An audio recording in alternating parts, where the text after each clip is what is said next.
여러분 안녕하십니까? 유수입니다. 자, IPS 정보처리 500제 제2강 시작하도록 하겠습니다.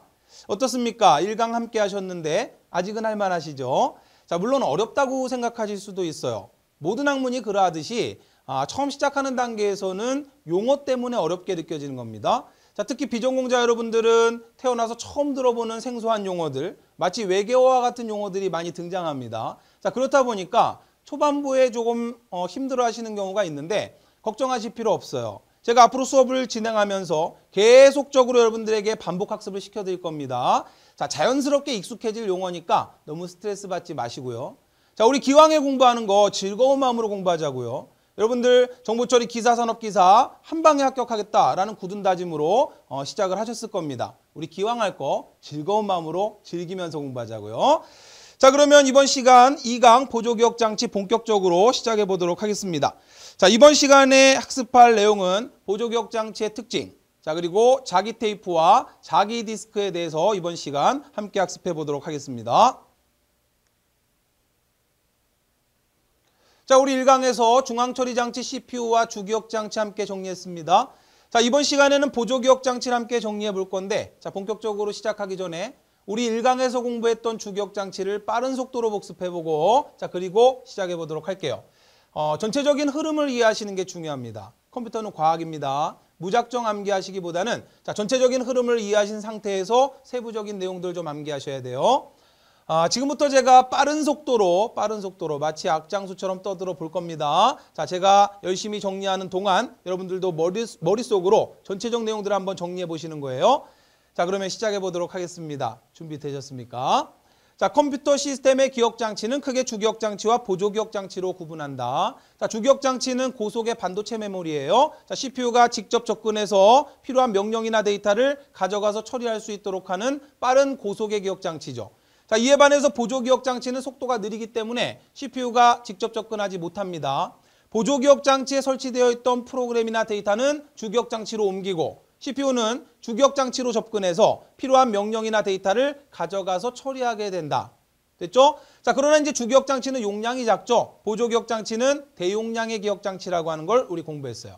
자, 물론 우리는 주기억장치를 3가지를 공부했지만 그중에 자기 코어 메모리는 이제 사용되지 않기 때문에 우리가 사용하고 있는 컴퓨터는 크게 램과 롬이라고 하는 2가지의 주기억장치를 사용한다.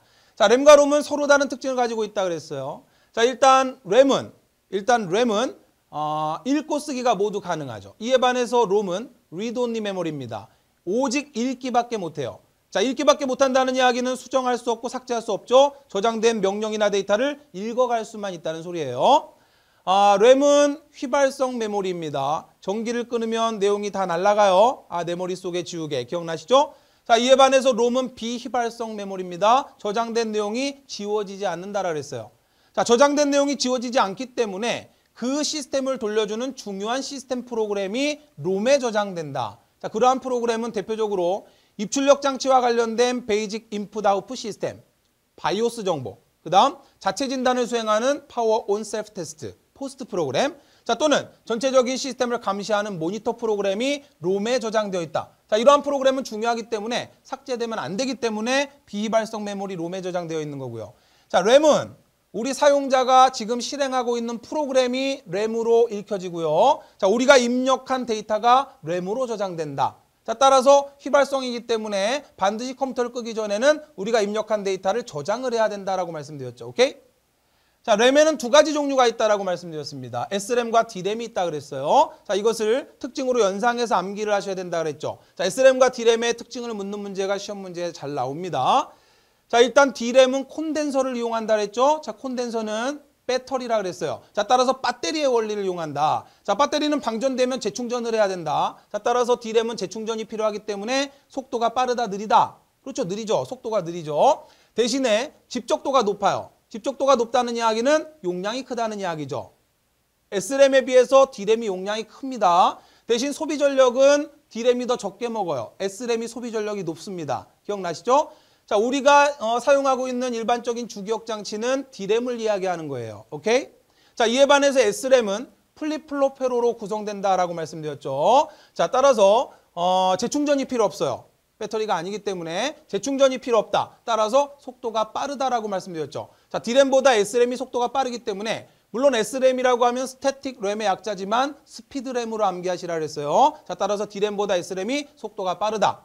집적도가 낮아요. 용량이 작다는 이야기예요. 집적도가 낮다는 이야기는 용량이 작다. 자, 그러나 S램 같은 경우에 여러 트랜지스터가 필요하기 때문에 소비 전력이 높다라고 말씀드렸어요. 자, S램이 사용되는 용도는 주기억 장치보다 더 속도가 빠른 캐시 메모리로 활용된다라고 하는 내용들을 정리했습니다.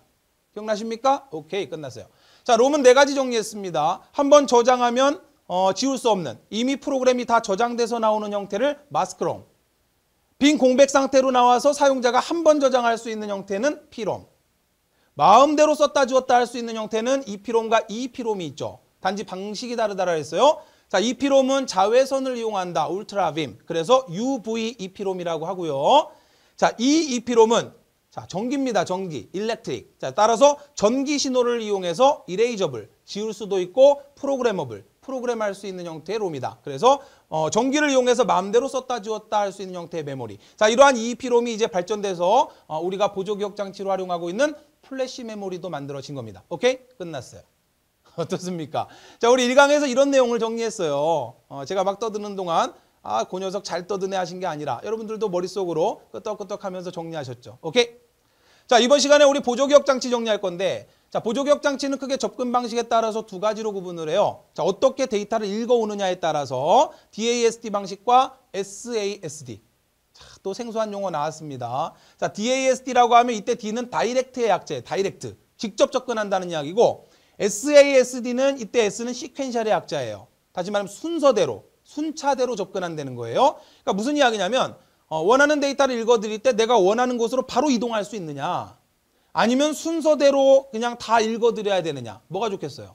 당연히 DASD가 좋죠, 그죠? 자, 우리가 지금 사용하고 있는 보조기억 장치는 전부 DASD 방식이에요. 자, 뭐 여러 가지, 뭐 자기 디스크, 하드 디스크라든지 자기 드럼, CD롬, 뭐 여러 가지 등등등.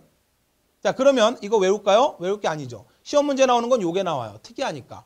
자, 순차적으로 접근해서 순차 처리밖에 못하는 보조기억 장치가 있어요. 자, 그 이름도 유명한, 이제는 사용하지도 않는 자기 테이프라고 하는 기억 장치가 있어요. 이 자기 테이프는 순서대로밖에 처리를 못합니다. 그래서 순차 접근 방식이라 그래요. 시험 문제 나올 때는 요 놈이 나올까요? 요 놈이 나올까요? 자기 테이프가 나옵니다. 따라서 이놈들을 외우는 게 아니라 요 놈을 암기하셔야 돼요. 자, 자기 테이프는 순차 접근밖에 못한다. 요거를 반드시 기억하세요. 자, 뒤에서 우리 정리하게 될 겁니다. 자, 컴퓨터 시스템은 이렇게 체계적인 메모리 구조를 가지고 있어요. 자, 이것을 한번 구조도를 그림으로 표현해 보면, 자, 일반적으로 이렇게 피라미드 구조로 그립니다. 피라미드 삼각형 구조로 그린 이유는, 자, 이 면적이 용량을 나타낸다라고 생각하시면 돼요. 자, 가장 최상위 메모리는 CPU 내부에 있는 레지스터라고 하는 메모리예요. 자, 물론 레지스터와 캐시 메모리는 둘 다 하드웨어적으로는 똑같아요. 플립플롭 회로로 만들어지는 겁니다. 우리 S램 공부할 때 플립플롭 공부했죠?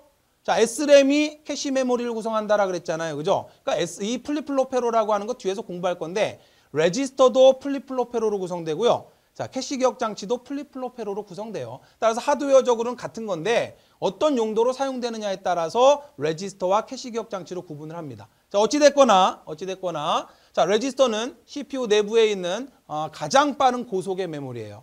자, 그리고 연관 기억 장치라고 하는 특이한 게 나왔죠? 자, 이거는 나중에 우리 특수 메모리에서 다시 정리할 겁니다. 그런 게 있나 보다 하시면 돼요.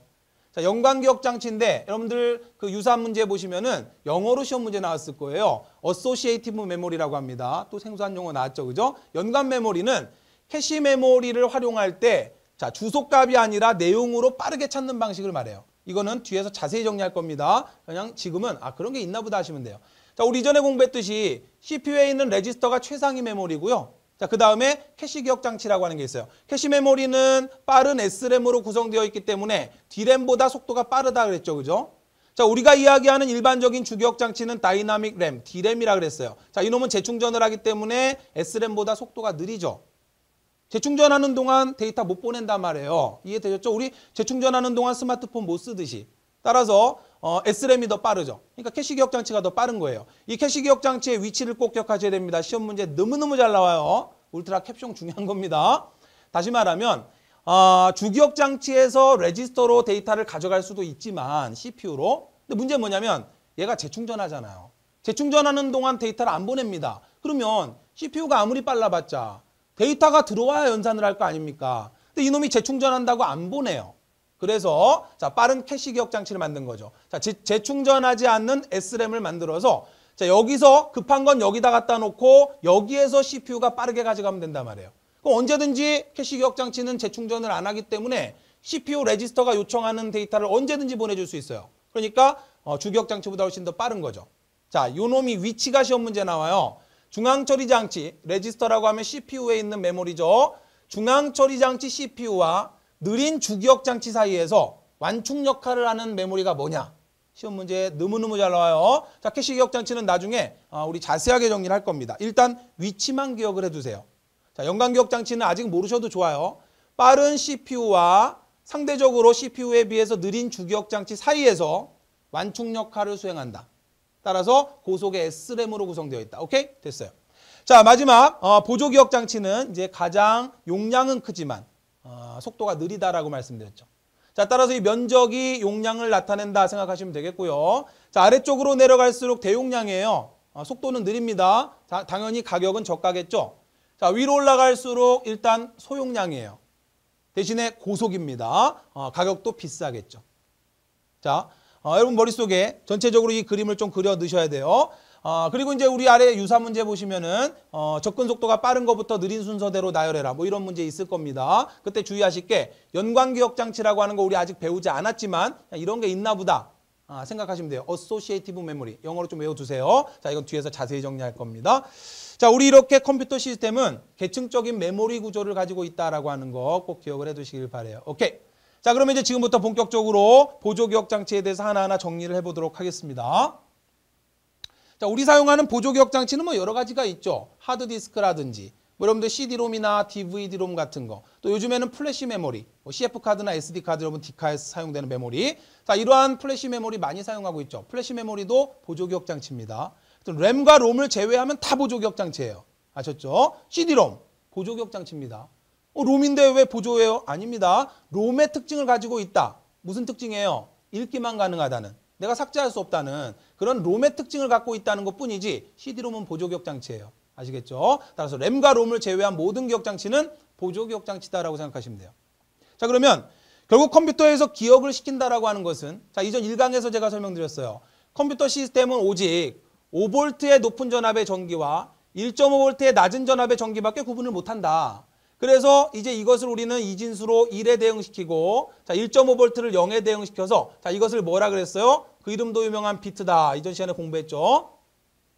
어차피 컴퓨터가 처리하는 것은 두 가지의 전기 신호, 다시 말하면 두 가지 상태이기 때문에 이 두 가지 상태만 저장을 할 수 있으면 돼요. 여러 가지 형태로 두 가지 상태를 저장할 수 있는데, 그중에 우리가 지금 사용하고 있는 보조 기억 장치 중에 가장 많이 사용하는 방식은 자석의 성질을 이용하는 거예요. 자석의 성질. 자, 다시 말하면 영어로 마그네틱이죠, 자석은. 다시 말하면 자석은 N극과 S극이라고 하는 성질이 있잖아요. 무슨 말씀인지 이해되십니까? 자, 따라서 대표적으로 자기성을 이용하는 장치가 우리 사용하고 있는 하드디스크라고 하는 장치예요. 자, 지금 이 보고 계신 사진이 여러분 하드디스크의 내부 모습을 보고 계신 거예요. 자, 원판이 들어있다라고 해서 디스크라고 하고요. 하드디스크라고 합니다. 이 하드디스크는 자기 디스크라고도 해요. 따라서 우리 시험 문제 나올 때는 하드디스크라고 나오지 않고 자기 디스크라고 시험 문제 나올 거예요. 자, 이러한 자기 디스크 또는 뭐 자기 테이프, 자기라는 말이 나오죠. 자, 영문으로는 마그네틱이에요. 자석의 N극과 S극의 성질로, 자, 예를 들어서 N극이 1이라면 S극이 0이다. 이렇게 1과 0을 N극과 S극으로 대응시켜서 여기에 자석의 성질로 저장을 하는 거예요. 자, 이 원판은 회전하게 돼 있어요. 자, 뒤에서 우리 자세히 공부하겠지만 플래터라고 합니다. 자, 이러한 원판이 막 회전을 합니다. 고속으로 회전을 하고, 자, 그리고 여기에 보면 여기 헤더가 달려 있어요. 데이터를 읽어드리는 헤더가 달려 있어서, 자, 얘가 데이터가 여기 쭉 있다면은 얘가 돌아가면서 데이터를 읽어드리고 또는 저장을 합니다. 여기 저장되는 형태는 우리 눈에는 보이지 않지만 N극과 S극, N극, S극 이런 식으로 저장을 하는 거예요. 예를 들어서 1111이다 그러면 N극, N극, N극, N극 이런 식이 저장되는 거죠. N극과 S극으로 1과 0의 상태를 따로 저장하는 이런 방식을 우리는 이제 자기성 저장 매체다 이렇게 이야기해요. 꼭 기억을 해두시기 바랍니다. 오케이, 어려울 거 없죠. 자, 그러면 컴퓨터가 전체적으로 돌아가는 원리 앞서 설명드렸지만 우리 하드디스크에는 우리가 설치한 프로그램이 하드디스크에 설치가 돼서 저장이 되죠. 그리고 우리가 입력한 데이터나 이러한 것들을 자, 램에 저장하게 되면 일단 휘발성이기 때문에 컴퓨터를 끄기 전에 반드시 파일의 형태로 보조기억 장치에 저장을 합니다. 자, 이러한 램과 하드디스크는 상호 연결되어 있어요. 자, 뭘로 연결되어 있을까요? 그렇죠. 이걸 뭐라 그랬어요? 버스라 그랬잖아요. 버스. 이해되시죠? 자, 일반적으로 컴퓨터의 모든 장치들은 자, 지금 이렇게 보시는 바와 같이 메인보드, 마더보드라고 하는 이러한 기판에 모든 장치가 연결이 됩니다. 자, CPU는 여기에 꼽죠. 그죠? 그리고 램은 여기다 꼽는다 그랬어요. 하드디스크는 여기에 직접 꼽는 것은 아니고 자, 하드디스크는 별도로 장착이 됩니다. 그래서 하드디스크와 이 메인보드를 연결시켜주는 케이블이 있어요.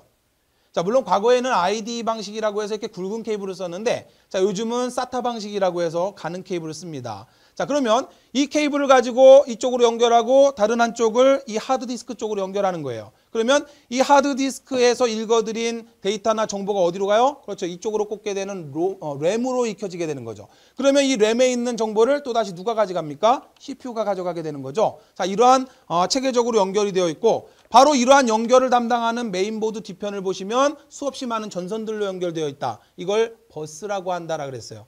하나하나 내용 이해되시죠? 그죠?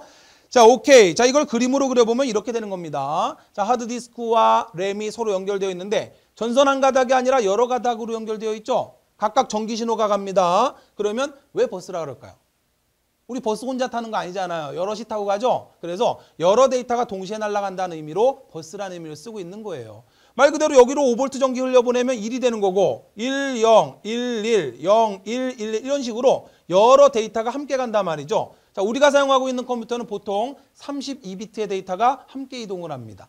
그러니까 전선 32가닥이 연결되어 있는 거예요. 전선 32가닥으로 전기신호 32개가 동시에 가는 겁니다. 무슨 의미인지 이해되셨나요? 오케이. 자, 이렇게 해서 필요한 프로그램이나 또 필요한 데이터가 램으로 익혀지죠. 그러면 이 램과 또다시 CPU가 연결되어 있어요. 자, 이렇게 우리가 보조기억 장치 하드디스크에서 주기억 장치로 뭔가 프로그램이나 데이터를 읽어드리는 과정을 로드한다 그랬죠. 반대로 램에 저장되어 있던 데이터나 프로그램을 하드디스크로 저장하는 과정을 뭐라 그래요? 스토어한다 또는 세이브한다라 그러죠. 저장한다. 됐죠? 오케이. 자, 이러한 램과 CPU는 또 상호 버스로 연결되어 있는 겁니다. 따라서 CPU는 필요한 명령이나 데이터를 램으로부터 빠르게 가져가서 처리한다. 따라서 CPU는 하드디스크와 같은 보조기억 장치로 직접 접근하지 않아요. 아시겠죠? 무슨 소리인지. 자, 따라서 하드디스크는 저장만 해놓는 거고 어떤 프로그램을 실행하게 되면 램으로 익혀지죠. 자, 램에서 CPU로 빠른 속도로 원하는 명령이나 데이터를 CPU가 가져가서 처리합니다.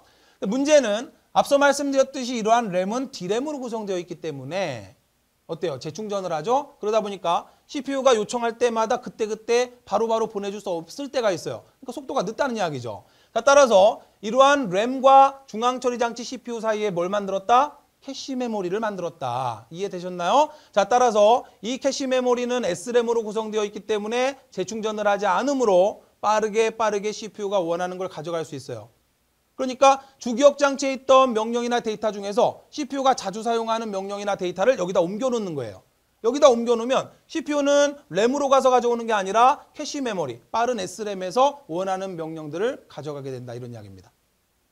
자, 전체적인 컴퓨터의 메모리의 작동 원리가 한눈에 들어오십니까? 자, 따라서 시험 문제 잘 나오는 거 이게 잘 나온다라고 말씀드렸죠. 위치를 꼭 기억하셔야 돼요. 자, 빠른 CPU와 느린 주기억 장치 사이에 위치해서 느린 주기억 장치를 보조해주는 완충 장치 역할을 수행합니다. 그 이름도 유명한 캐시 메모리. 오케이? 끝났습니다. 자, 이러한 내용들로 이제 전체적인 우리 내용을 한번 정리해 봤어요. 자, 그러면 보조기억 장치의 특징을 몇 가지 보면 자, CPU가 직접 접근할 수 없다는 거. 왜? 속도가 너무 느리기 때문에. 자, 주기억 장치를 통해서만 정보의 교환이 가능하다. 자, 주기억 장치에 비해서 동작 속도는 느려요. 그렇지만 가격이 저렴하죠. 그리고 저장 용량이 크다라고 말씀드렸습니다. 보조기억 장치는 휘발성일까요? 비휘발성일까요? 그렇죠. 비휘발성이죠. 보조기억 장치가 컴퓨터 끄면 다 날아가 버리면 아무 쓸모 없는 거죠. 그죠? 따라서 내가 삭제하기 전까지는 데이터를 유지하는 비휘발성 장치예요. 오케이. 자, 종류에는 자기 테이프, 자기 디스크. 자, 이러한 자석, N극과 S극의 자석의 성질을 이용하는 보조기억 장치가 있고요. 자, 빛의 성질을 이용하는 CD롬이나 DVD롬 등이 있어요. 그럼 빛의 성질을 이용하면 일과형을 어떻게 저장할까요? 반사와 흡수로 저장을 합니다. 우리 CD롬을 보면 반짝반짝한 은색으로 되어 있지만 수천 배 확대를 해보면 구멍이 뚫려 있어요. 그리고 그 안에 빛을 흡수하는 흡수제가 들어 있습니다. 따라서 우리가 그냥 볼 때는 편편한 것 같지만 실제로는 이렇게 구멍이 뚫려져 있어요. 그래서 자 여기에 빛을 흡수하는 흡수제가 들어 있습니다. 그러면 레이저를 쏘는 거예요. 레이저를 쏴서 이쪽에선 반사가 됩니다. 근데 여기다가 레이저를 쏘면 흡수가 돼요. 반사가 되느냐 흡수가 되느냐 이 두 가지 상태로 1과 0을 저장하는 형태가 바로 광디스크, CD롬이나 DVD롬이 되는 거예요. 그러니까 컴퓨터 원리는 간단한 겁니다. 어차피 컴퓨터가 알아듣는 건 두 가지 상태예요. 전기신호로 치자면 5V, 1.5V. 자석의 성질로 그걸 저장하면 N극, S극. 그 다음에 CD롬과 같은 DVD롬 이런 장치들은 반사를 시킬 거냐 흡수를 시킬 거냐 이 두 가지로 1과 0 비트 신호를 저장하게 되는 겁니다. 오케이? 별로 어려울 거 없죠. 자, 따라서 이러한 보조기억 장치 내용까지 정리하시면 어렵지 않게 여러분들 문제 풀어낼 수 있을 거예요. 자, 그러면 함께 문제 살펴보도록 하겠습니다. 자, 보조기억 장치부터 살펴보도록 할게요. 자, 보조기억 장치의 일반적 특징으로 옳지 않은 것을 골라라. 자, 내용 쭉 읽어보시면 어렵지 않게 문제 풀어낼 수 있을 거예요. 중앙처리 장치와 직접 자료 교환이 불가능하다.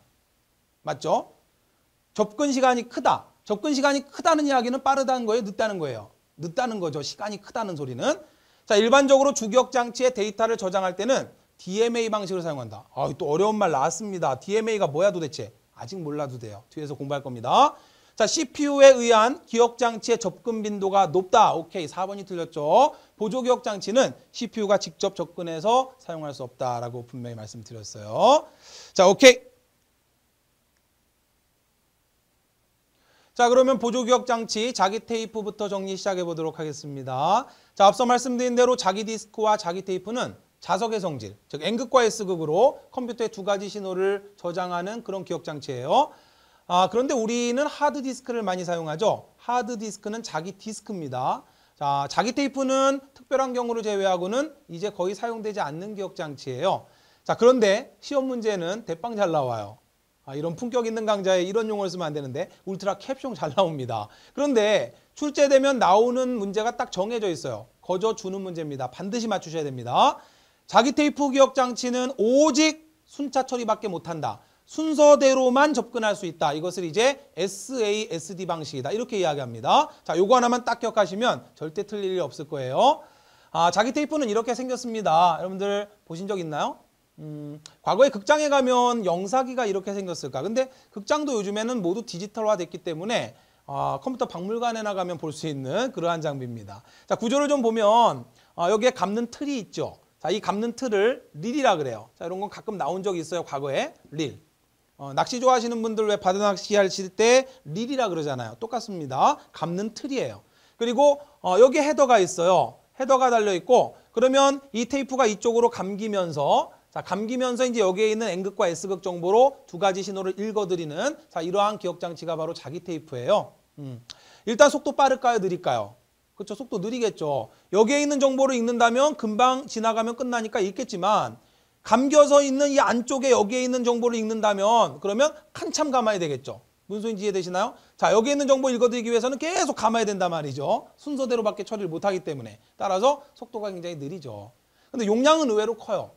대용량 기억장치입니다. 물론 우리가 지금 사용하고 있는 현재의 기억장치들과 비교하자면 그렇게 대용량이 아니지만 과거에 하드디스크나 이러한 장치가 용량이 작을 때 이 자기 테이프는 용량이 컸기 때문에 주로 이제 중요한 데이터들이나 이러한 것들을 백업받아서 복사본을 만들어서 이러한 창고에 저장을 하는 보관용으로 주로 사용되던 그러한 기억장치입니다. 따라서 이제는 뭐 거의 쓸 일이 없죠. 자, 원리는 우리가 알고 있는 이러한 카세트 테이프하고 똑같아요. 여러분들 오랜만에 보시죠, 그죠? 이거 아마 못 보신 분들도 많을 거예요, 그죠? 과거에는 여기다가 이제 노래를 담아서 듣고는 했지요. 똑같아요, 원리는. 자, 여기에 릴이라고 하는 거 있고, 그 다음에 이렇게 감기죠. 자, 이렇게 감겨서 이쪽으로 감기게 되어 있어요.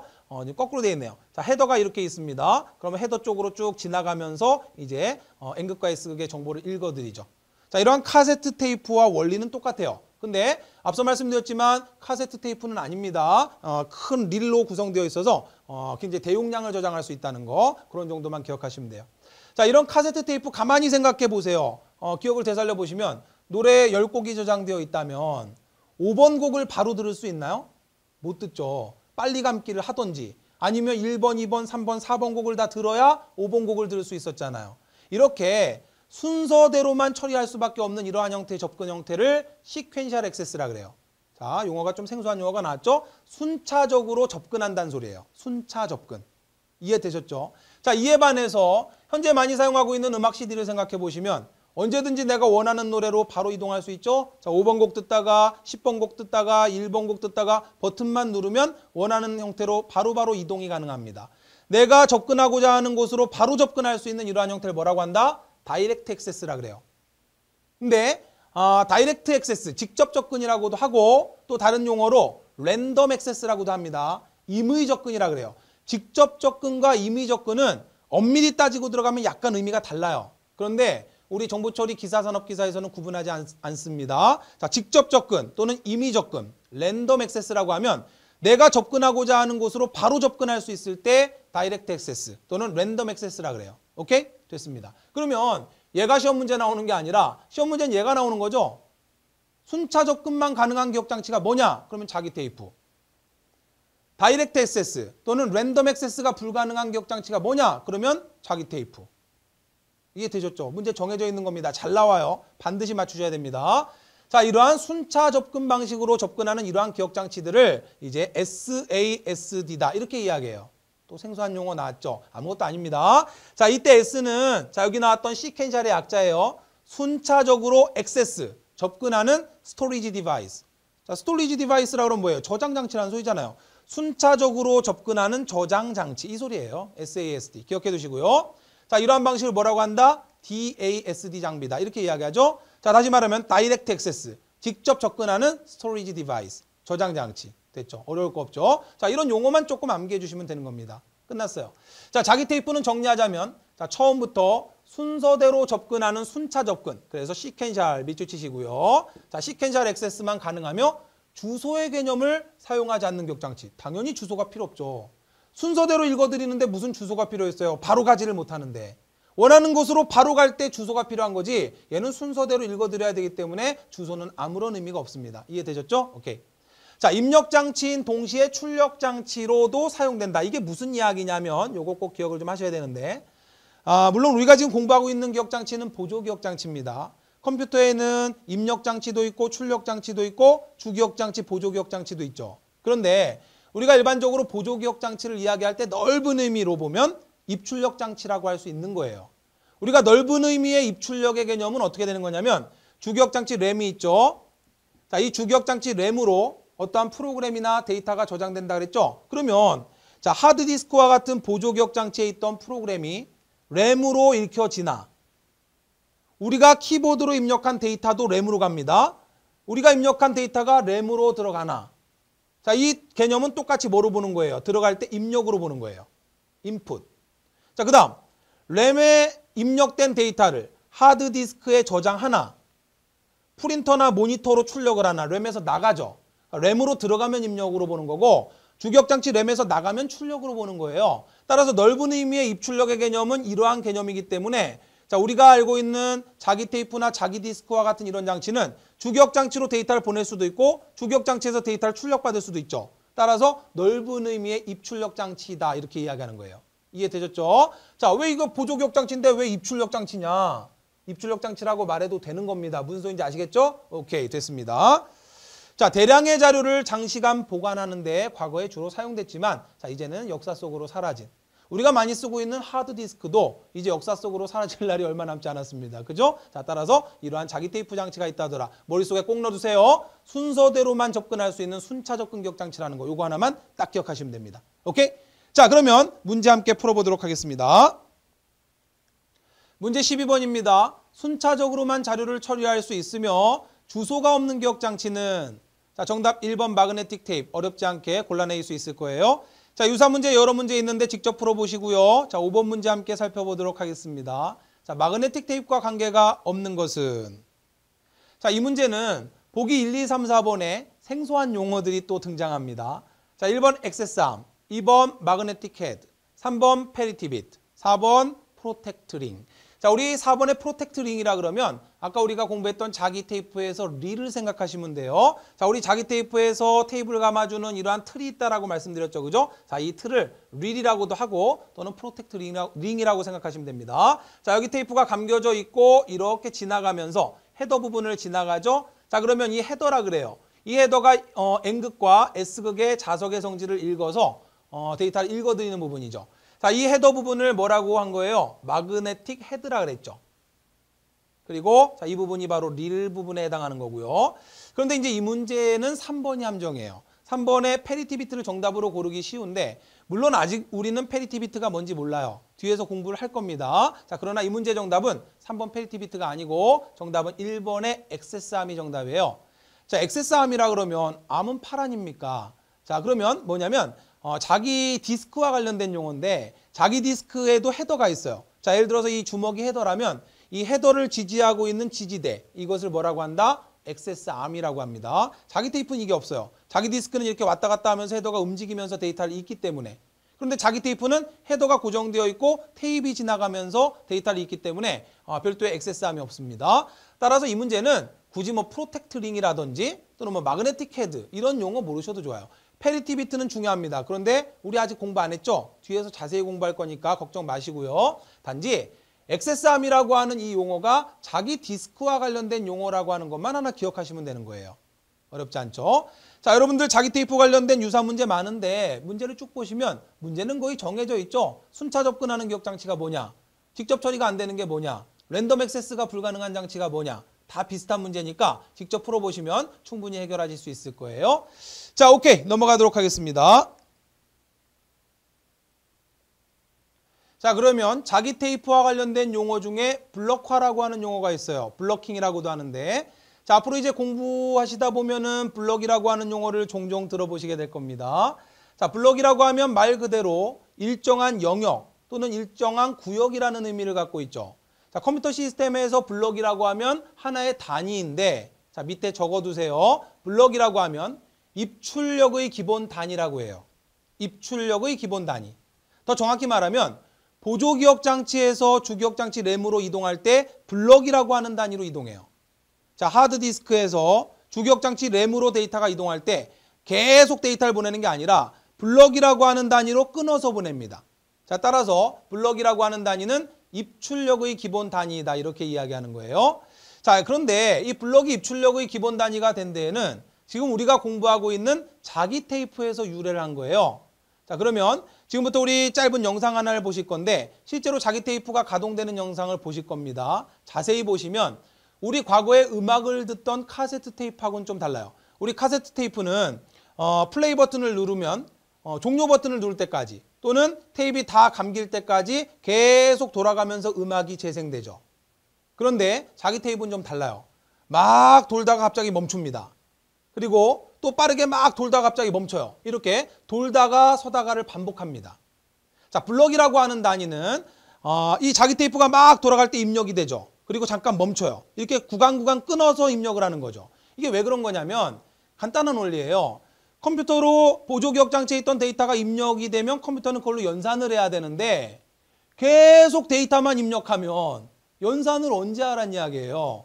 CPU에게 계산을 할 시간을 줘야 될 거 아닙니까?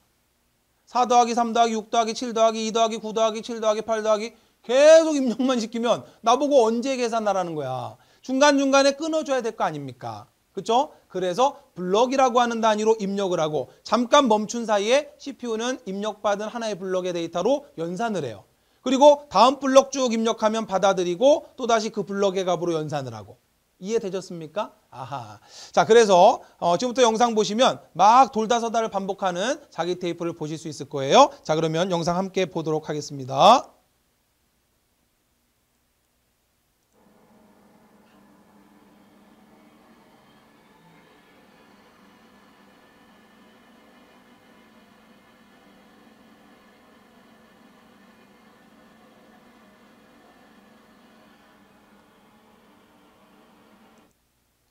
자, 어떻습니까? 실제로 자기 테이프가 가동되는 영상을 보니까 자, 막 돌다가 서다가를 반복하고 있죠. 그죠? 자, 블럭이라고 하는 단위는 막 돌면서 입력을 하는 하나의 구획 단위를 블럭이라고 하는 거예요. 자, 따라서 자기 테이프가 막 돌아가면서 데이터가 입력이 됩니다. 잠깐 멈추죠. 자, 이 멈춘 사이에 중앙처리 장치 CPU는 입력받은 데이터로 계산을 하는 거예요. 자, 그리고 다음 데이터 블럭이 막 입력이 됩니다. 그리고 입력을 받아들인 이후에 잠깐 멈춘 사이에 또 중앙처리 장치 CPU는 연산을 하게 되는 거예요. 자, 이렇게 컴퓨터 시스템을 가동하게 되면 보다 효율적으로 가동할 수 있더라. 자, 그래서 자기 테이프, 보조기억 장치에서 주기억 장치로 데이터가 이동할 때 그냥 무작위로 계속 보내는 게 아니라 블럭이라고 하는 단위로 끊어서 보낸단 말이에요. 자, 따라서 블럭은 뭐다? 입출력의 기본 단위다. 이렇게 이야기하는 겁니다. 자, 이것을 이제 우리가 그림으로 이렇게 표현을 해보면 자기 테이프를 예를 들어서 이렇게 쭉 펼쳐놨다라고 한다면 자기 테이프는 앞서 말씀드린 대로 블럭이라고 하는 단위로 구간이 구분이 되어 있어요. 물리적으로. 그래서 물리 레코드라고도 하고 자, 쭉 자기 테이프가 돌아가면서 데이터를 입력하는 이 구간을 뭐라고도 하냐면 블럭이라고도 하는 거예요. 무슨 소리인지 이해되셨죠? 자, 그리고 이 블럭과 블럭을 구분하기 위해서 IBG라고 하는 인터 블럭 갭, 다시 말하면 블럭과 블럭 사이에 정보가 저장되지 않는 빈 공간이란 뜻이에요. 자, 그럼 가만히 생각해 보세요. 이 IBG라고 하는 공간은 아무것도 저장이 안 되는 공간이니까 그만큼 낭비가 일어나는 거죠. 그죠? 자, 그러면 자기 테이프에 저장을 할 때 이렇게 블럭 단위로 영역을 나누어서 저장하는 것을 우리는 블럭킹이라고 하는 겁니다. 블럭화. 그러면 블럭화를 하는 이유 중 옳지 않은 것을 골라라. 여러분 문제 있을 거예요. 블럭화를 하게 되면은 전체 저장 공간의 효율이 높아진다. 맞아요? 틀려요? 그렇죠. 틀렸죠. 낭비가 일어나잖아요. 자, 이 공간 동안 저장이 안 되기 때문에 IBG는 그만큼 저장 공간의 낭비는 일어나지만 입출력이나 또는 전체적인 컴퓨터 시스템의 효율로 봤을 때 블럭 단위로 끊어서 입출력을 하는 것이 훨씬 더 효율적이다. 이 소리예요. 자, 따라서 다시 말씀드리지만 블럭화를 하는 이유가 아닌 것은 다시 말하지만 이 저장 공간의 효율을 높이기 위해서 블럭화라는 거 아닙니다. 아시겠죠? 그만큼 낭비가 일어나지만 전체적인 속도 향상이나 시스템의 성능을 높이기 위해서 블럭화를 한다. 됐죠? 오케이, 끝났습니다. 자, 그러면 이제 우리가 이 자기 디스크에 실제 자기 테이프에 데이터가 저장되는 것을 좀 살펴보면 일단 앞서 말씀드린 대로 자기 테이프는 아예 물리적으로 이렇게 구분이 되어 있어요. 자, 그리고 정보를 저장하지 않는 IBG 공간이 중간에 있죠. 이 IBG 공간이라고 하는 건 결국 뭐예요? 자기 테이프가 막 돌다가 서죠. 멈추죠. 자, 멈춰서 속도가 정지하겠죠. 그리고 다시 막 돌아가기 시작하면 일정 속도까지 가속을 하죠. 바로 이 구간이에요. 그러니까 이게 짧아지려면 IBG가 넓으면 안 좋죠. 낭비되는 공간이니까 짧을수록 좋잖아요. 이게 짧아지려면 그만큼 가속과 감속을 빠르게 해야 되는 겁니다. 그럼 모터의 성능이 그만큼 따라줘야 되는 거예요. 이해되셨죠?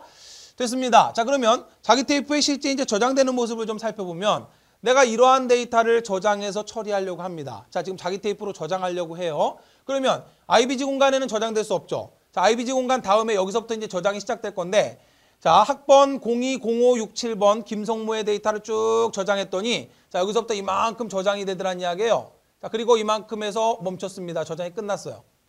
그런데 하나의 블럭 안에 이만큼 저장이 되고 이만큼이 남죠. 따라서 다음 유이진의 데이터를 이쪽에다 저장하게 되면 이만큼 낭비가 일어나죠. 그러니까 그럴 필요 있어요? 없어요? 없죠. 자, 다음 데이터. 유이진의 데이터를 계속해서 저장을 하죠. 자, 그래서 이렇게 저장이 끝났어요. 그러면 지금 하나의 물리적으로 나뉘어져 있는 블럭 안에 몇 개의 행이 저장됐어요? 첫 번째 김성모의 데이터가 하나 저장됐고 두 번째 유이진의 데이터가 저장됐고 데이터 두 개가 저장됐죠. 우리가 컴퓨터 시스템에서 이런 표가 나왔을 때 이 하나의 행을 우리는 행이라고 하지만 컴퓨터에서는 레코드라고 이야기합니다. 더 정확한 이야기로는 논리 레코드라 그래요. 또는 줄여서 레코드. 다시 말하면 이 하나의 행이 레코드가 되는 거예요. 지금 어떻게 됐어요? 두 개의 행, 두 개의 레코드가 하나의 블럭에 저장됐죠.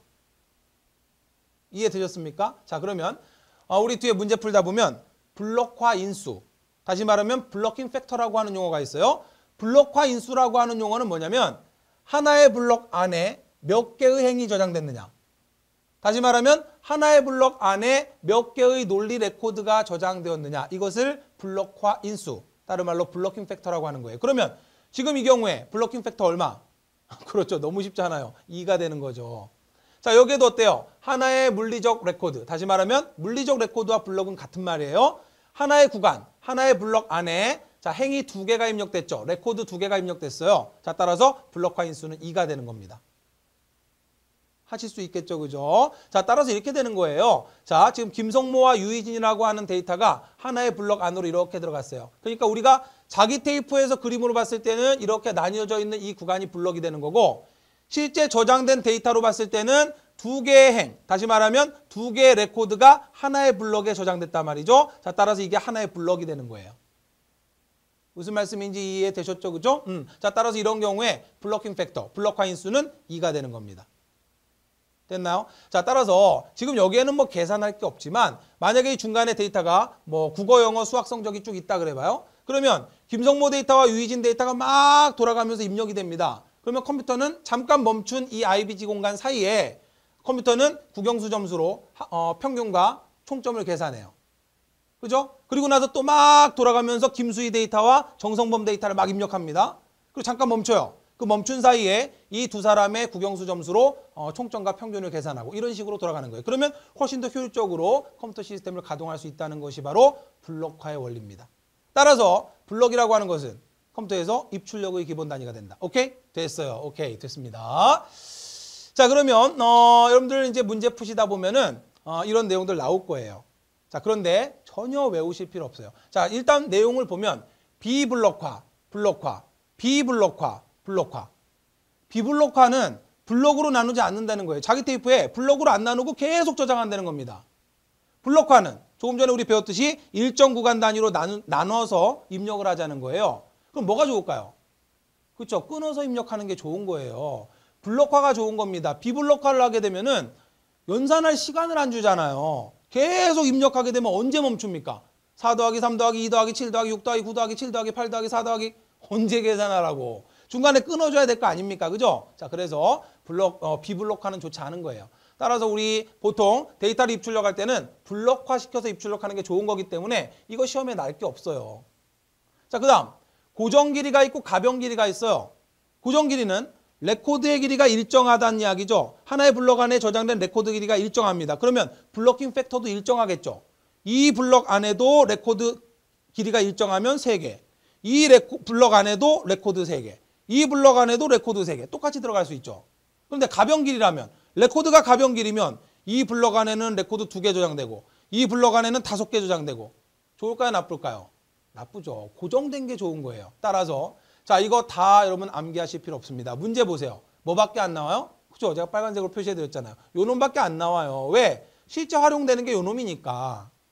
다시 말하면 블럭 단위로 나누고, 그죠? 그리고 그 블럭 안에 저장되는 레코드는 고정 길이, 일정한 길이 레코드를 갖는 게 좋은 거다. 이 소리예요. 따라서 실제로 지금 사용되고 있는 방식이 이 방식이고 이것들 안 쓰입니다. 시험 문제 왜 나오겠어요? 이걸 내면 이상한 거지. 시험 문제 나올 건 뭐밖에 없다? 요 놈밖에 없어요. 모르면 뭘 찍으라? 블럭과 고정 길이 레코드 찍으면 정답이에요. 그죠? 자, 그래서 자, 하나의 블럭 안에 일정한 고정 길이를 갖는 레코드를 저장하는 것이 속도도 더 빠르고 더 경제적이고 여러모로 좋다 이거예요. 무슨 말씀인지 이해되셨죠? 자, 고정된 블럭 길이 안에 또 고정된 레코드를 넣어주게 되면 컴퓨터는 가변적이면 안 좋아요. 왜? 그때그때 그걸 계산해야 되니까. 일정한 어떤 고정적인 것이 컴퓨터에서는 좋은 겁니다. 일정한 게 좋은 거예요. 따라서 나머지는 전혀 뭐 여러분들 교재 보고 막 정리하고 하실 필요 없어요. 그냥 하나만 블럭으로 나누고 레코드의 길이는 고정 길이인 게 좋은 거다. 이렇게 하면 끝입니다. 오케이? 됐어요. 자, 그러면 이 내용을 가지고 우리 기출문제들 함께 풀어보도록 하겠습니다. 자, 블럭화와 관련된 13번 문제 풀어볼게요. 문제가 기네요. 자, 다음 그림과 같이 길이가 같은 논리 레코드들이 같은 수로 모여서 블럭을 형성한 형식으로 모든 물리 레코드의 길이도 동일하며 경제성이 높고 속도도 빠르고 프로그램 작성이 용이한 레코드가 무엇이냐. 자, 되게 어려운 문제 같지만 그죠? 뭐라 그랬어요? 시험 문제 나올 거는 블럭화 고정 길이 레코드. 자, 따라서 정답은 3번이죠. 자, 문제를 보면 길이가 같은 레코드라 했어요. 길이가 같은 논리 레코드. 이게 뭘 말하는 거예요? 고정 길이 레코드를 말하는 거고, 그 다음 뭐라 그랬냐면 모든 물리 레코드의 길이도 동일하며. 자, 이때 물리 레코드라고 하는 말은 블럭과 같은 말입니다. 자기 테이프는 물리적으로 일정 영역이 나뉘어져 있다 그랬죠. 그죠? 이것을 물리 레코드, 또 다른 말로 블럭이라고 하는 거예요. 이건 논리 레코드고 이 하나의 나뉘어진 구간을 블럭 또는 물리 레코드라고 한다. 자, 그러면 지금 이 그림 같은 경우에 블러킹 팩터. 자, 블록화 인수라고도 하고 블러킹 팩터라 그래요. 자, 블러킹 팩터 얼마? 그렇죠? 3이죠, 3. 하나의 블록 안에 레코드 3개 들어갔죠? 하나의 블록 안에 레코드 3개 들어갔고, 자, 이렇게 블록 단위로 나누고 레코드 길이는 일정한 것이 좋은 것이다. 그 소리예요. 자, 따라서 정답이 될 수 있는 건 3번밖에 없지요. 오케이? 자, 계속해서 유사 문제 하나 볼게요. 자, 한 개 이상의 논리 레코드를 하나의 물리적 레코드, 즉 블록으로 저장하는 것을 블록화라고 한다. 블록화에 대한 다음 설명 중 관련이 없는 것은? 자, 어려운 문제 같지만 잘 읽어보시면 정답은 쉽습니다. 자, 입출력 시간을 줄일 수 있다. 잘 모르겠어요. 블록 간의 갭으로 인한 기억 공간의 낭비를 줄일 수 있다. 말도 안 되죠. 3번, 4번 전혀 보실 필요 없어요. 버퍼가 뭔가요? 아직 몰라도 됩니다. 나중에 배울 거예요. 고정 길이 블록화 이건 들어봤는데 신장된 가변 길이 블록화, 비신장된 가변 길이 블록화가 뭐예요? 전혀 모르셔도 됩니다. 질문도 하지 마세요. 아시겠죠? 자, 따라서 모르셔도 돼요. 핵심이 되는 건 뭡니까? 블록화를 하는 이유가 저장 공간의 낭비를 줄이는 건 아니다 말이에요. IBG라고 하는 블록과 블록 사이의 공백만큼 그 공백은 낭비되는 거라 말이죠. 무슨 말씀인지 이해되셨나요? 자, 그런데 이것을 줄일 수 있다라고 했기 때문에 2번이 틀린 거예요. 핵심만 아시면 되는 겁니다. 자, 계속해서 문제 갑니다. 자, 블록화 인수 관련된 문제 볼게요. 자기 테이프의 레코드의 크기가 80자로서 블록의 크기가 2400자일 경우 블로킹 인수는 얼마냐? 자, 결국 2400 나누기 88줄 아느냐? 이거 묻는 거죠. 그죠? 자, 하나의 블록의 크기가 2400입니다. 2400 안에 레코드 크기는 고정 길이로 80이에요. 이게 몇 개 들어가느냐를 따지는 거니까 2400 나누기 88줄 아느냐? 이거 묻는 문제잖아요. 너무나 쉽죠. 그죠? 자, 따라서 문제 정답은 자, 30이 되겠죠? 자, 2번 30이 된다는 걸 알 수 있습니다. 자, 이렇게 해서 우리 자기 테이프와 관련된 내용 모두 정리가 끝났습니다. 자, 계속해서 자기 디스크 정리해 보도록 하겠습니다. 자기 테이프와 달리 자기 디스크는 현재까지 가장 많이 사용되는 보조기억 장치죠. 여러분들 잘 사용하고 계시는 하드디스크가 대표적 자기 디스크입니다. 자, 자기 디스크는 1956년도에 IBM이라고 하는 회사에서 만들었어요. 지금의 하드디스크와는 완전히 모양이 다르죠. 자, 지금 이 하드디스크는 디스크 원판만 24인치라 그럽니다. 그리고 디스크 원판이 50개가 들어있대요. 자, 지금 하드디스크는 물론 이게 PC용이라 좀 크지만 노트북용 하드디스크는 이거보다 훨씬 더 작아요. 그러면 이게 용량은 엄청 크냐? 40MB밖에 저장을 못했다 그럽니다. 자, 지금의 하드디스크는 보통 테라바이트 단위를 쓰죠. 1테라, 2테라, 심지어 8TB 하드디스크까지 출시가 됐어요. 물론 앞으로 계속 대용량의 하드디스크가 계속 출시가 되겠죠. 저는 처음 사용한 하드디스크가 286AT에 들어가 있던 16MB 하드디스크를 처음 써봤어요. 그때 당시에 디스켓 하나의 용량이 1.44MB니까 약 한 디스켓 10몇 장 정도에 저장하는 용량이었답니다. 크기도 대빵 크고요. 정말 기술의 발전은 놀라워요. 물론 우리가 아직 뭐 메가바이트 내 기가바이트, 테라바이트라고 하는 단위를 공부하지 않았기 때문에 막 와닿지 않을 수가 있어요. 근데 실제로 이 40MB라고 하는 용량과 테라바이트라고 하는 용량은 어마어마한 차이를 갖는 겁니다. 자, 그러면 하드디스크 내부를 뜯어보면 말이죠. 자, 이렇게 생겼어요. 자, 이런 원판, 이 원판을 플래터라 그래요. 자, 이 원판이 자세히 보시면 한 장이 아니라 여러 장으로 구성되어 있어요. 최근에 하드디스크는 뭐 3장이나 4장 정도의 디스크가 이렇게 묶여 있어요. 자, 그리고 여기에 이제 모터가 달려 있죠. 자, 여기 모터가 달려 있고 여기에 이제 정보를 읽는 헤더가 달려 있어요. 이쪽 부분이 헤더입니다. 그리고 아까도 말씀드렸듯이 헤더를 지지하고 있는 이 지지대를 액세스암이라 그래요. 자, 아까 우리 문제 중에 자기 테이프와 관련 없는 용어, 액세스암이라고 하는 용어가 있었죠. 자, 이게 바로 액세스암이에요. 헤더를 지지하고 있는 지지대를 말하는 겁니다.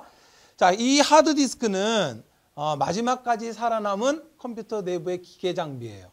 우리 컴퓨터 내부는 전부 전자장비로 구성되어 있죠. 반도체나 여러 가지 IC 칩들로 구성되어 있어요. 근데 마지막까지 살아남은 기계 장비, 아날로그 장비가 바로 이 하드디스크입니다. 근데 사실 이제 이 하드디스크도 이제 얼마 가지 않을 거예요. 자, 이제 새로운 여러분들 많이 사용하고 계시는 SSD라고 하는 플래시 메모리로 대체가 되고 있죠. 그래서 자, 그렇지만 어쨌든 아직까지는 가장 많이 활용되고 있는 보조기억 장치는 하드디스크입니다. 자, 그러면 기억을 해두시길 바래요. 자, 하드디스크는 디스크 원판 여러 장으로 구성되어 있어요. 이 디스크 원판 여러 장을 묶어서 디스크팩이라고 합니다. 자, 그리고 디스크 한 장을 플래터라고 이야기해요. 물론 플래터라고 하는 용어는 아직 시험에 나온 적은 없어요. 자, 그리고 여기 헤더가 있어요. N극이냐 S극이냐를 읽어드리는 헤더가 있고요. 그 헤더를 지지하고 있는 이 부분을 액세스암이라고 하고, 자, 이쪽에 모터가 달려 있어요. 따라서 하드디스크는 속도가 느린 이유가, 주기억 장치와 비교될 수 없는 이유가 이 모터가 회전을 해야 되죠. 보조기억 장치는 다 그래요. 모터가 회전을 시켜야 된단 말이죠. 그럼 모터 성능에 한계가 있으니까 우리 램과 같은 이러한 주기억 장치의 속도와는 비교할 수가 없는 거죠. 자, 어쨌든 하드디스크의 이 원판은 굉장히 고속으로 회전을 합니다. 보통 우리가 지금 사용하고 있는 하드디스크는 7200rpm이에요. 7200rpm이라 그러면 1분에 7200바퀴 돌아가는 겁니다. 그럼 나눠보세요. 60으로 나눠보면 1초에 얼마예요? 약 120바퀴 회전하는 거예요. 1초에 엄청나게 빠르게 돌아가죠. 자, 이 디스크는 계속 회전을 하고 이 헤더는 액세스암에 의해서 들어왔다 나갔다 하면서 데이터를 읽어드리는 거예요. 자, 무슨 이야기인지 이해되셨죠? 자, 물론 이 하드디스크는 진공으로 내부에 먼지가 들어가지 않도록 해야 됩니다. 어떤 불순물이 들어가면 하드디스크가 고장날 수 있어요. 그래서 과거에는 맨 위에 있는 하드디스크, 이 맨 윗면은 사용을 안 했어요. 보호면으로. 그래서 과거에는 시험 문제에 뭐가 나왔었냐면 4장의 원판으로 구성된 하드디스크가 있다. 이때 사용할 수 있는 면수는 몇 면인가? 이게 시험 문제 나왔어요. 자, 자세히 보시면 하드디스크 원판의 윗면 그리고 밑에 있는 아랫면 두 면을 저장할 수 있어요. 자, 하드디스크 원판 하나에 윗면과 아랫면 두 면에 저장할 수 있어요. 그럼 4장이니까 총 8면이 되겠지만 과거의 하드디스크는 맨 윗면 안 썼어요. 그리고 맨 밑에 면을 안 썼어요. 맨 윗면과 맨 밑에 면을 빼니까 총 6면을 저장할 수 있다. 이게 시험 문제에 과거에 많이 나왔죠. 근데 보시다시피 최근의 하드디스크는 맨 윗면, 맨 아랫면 다 씁니다. 따라서 4장의 하드디스크다 그러면 어떻게 돼요? 사용할 수 있는 면수는 총 8면이에요. 마이너스 1을 안 합니다. 근데 과거의 문제에서는 마이너스 1로 하는 게 나왔는데 이건 여러분이 융통성 있게 문제를 풀어내셔야 돼요. 자, 근데 최근의 문제는 빼지 않는 것으로 맨 윗면에도 저장하고 맨 아랫면에도 저장하는 것으로 최근의 문제가 출제가 된 적이 있습니다. 자, 오케이. 우리 이렇게 하드디스크 내부까지 한번 살펴봤어요. 자, 그러면 하나의 디스크 원판에 물론 우리 눈에는 보이지 않습니다. 자, 우리 눈에는 여기 N극과 S극으로 저장되는데 N극이냐 S극이냐 이게 뭐 우리 눈에 보이나요? 자석의 성질인데 눈에 안 보이죠, 그죠? 당연히 눈에 안 보이지만 이 하드디스크 원판은 회전 운동을 합니다, 그죠? 자, 회전 운동을 하고 헤더가 여기 있다면 이 라인에 있는, 자, 이 원에 있는 데이터를 읽어드리겠죠. 자, 따라서 눈에는 보이지 않지만 하드디스크의 내부 구조를 보면, 원판의 구조를 보면 이렇게 우리가 구성을 볼 수 있어요. 자, 지금 보시는 바와 같이 디스크 원판을 따라서 둥근 원이 있습니다. 이게 마치 운동장 트랙과 같다라고 해서 트랙이라고 이야기를 해요. 자, 그리고 이런 식으로 부채꼴 모양으로 잘려져 있죠. 자, 잘려진 이 R1이라고 하는 이 하나의 구간을 뭐라 그래요? 섹터라 그럽니다. 아시겠죠? 자, 트랙과 섹터라는 용어를 기억해 두세요. 자, 트랙은 이 동심원을 말하는 거고요. 자, 이 동심원 구간을 또 다시 이렇게 잘랐어요. 마치 우리 아까 자기 테이프에서 블럭 단위로 나눈 것처럼 하드디스크도 섹터라고 하는 단위로 이렇게 나눕니다. 부채꼴 모양으로 나뉘어진 이 하나의 단위를 섹터라고 하는 거예요. 이해되셨죠?